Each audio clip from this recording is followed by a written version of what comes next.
President William Ruto has made key changes to his cabinet, replacing and reassigning several cabinet secretaries in a move aimed at strengthening his administration. In the latest reshuffle, Ruto replaced Public Service Cabinet Secretary Justin Muturi with Geoffrey Ruku while nominating Hannah Wendot to the Ministry of Gender and Culture.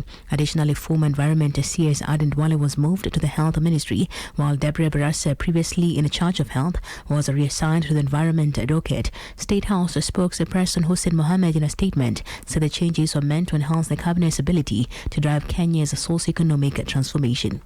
Pearl Newsbeat. The Court of Appeal has suspended a High Court ruling that declared the new university funding model unconstitutional.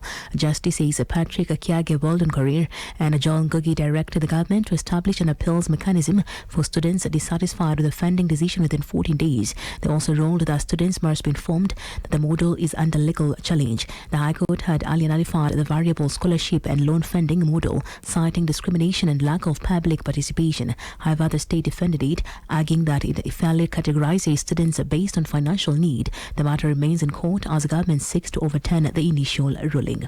Pearl Newsbeat. President William Ruto has urged Kenyans to remain calm amid opposition to the issuance of national identification cards to ethnic Somalis. Speaking on Tuesday night during the iftar dinner, Ruto assured the public that the process is being conducted within the law and that no Kenyan should be denied an ID based on their ethnicity. He dismissed fears that the move could compromise national security or lead to illegal registrations. Tumekubaliana ya kwamba tuondoe yale mambo ambayo yanatuletea ubaguzi. Mumesema hapa kuhusu mambo kadha, vitambulisho, mambo ya passports, mambo yale mengine ambayo yanatuletea matatizo ya ubaguzi. And I have committed myself that nchi yetu ya Kenya tutaondoa ubaguzi, tutazima chuki, tutaondoa migawanyiko, tutamaliza ukabila.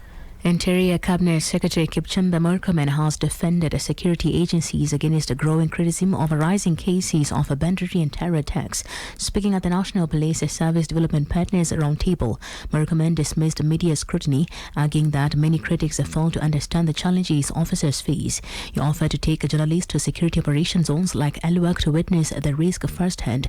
Murkomen urged the public to appreciate officers' efforts, stating that persistent criticism undermines their work, especially amid heightened security threats. That we are all safe in the rest of the country. If you think about the chasing for personal glory, if we put that aside and try to see the common good for the country, we will be able to do so many of us here will do a lot of good without caring as to who takes the credit. And I think that also helps us. That should be part of our institutional and mental change and governance change, so that we don't care too much about who takes the credit. We care more how if that culture can be inculcated. And across borders, barrel bombs believed to contain a highly flammable liquid have been used in airstrikes in South Sudan as escalating violence pushes Wal's newest country to the brink of another civil war. The comments by Nicholas Haysom, head of the UN mission in South Sudan, follow recent fighting between the army and a rebel militia known as the White Army at a military base in the north town of Nasir in Ola Ridge, Upper Nile State. Since the White Army overran the base, there had been a persistent aerial bombardment causing significant casualties and horrific burns. The government has not responded to the barrel bomb allegations. President Salva Kiir and his rival Vice President Riek Machar agreed in August 2018 to end a 5-year civil war that killed nearly 400,000 people.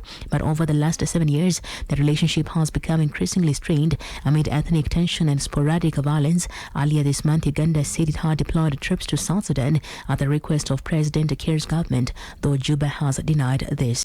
Pearl Radio, the home of fresh and classic hits.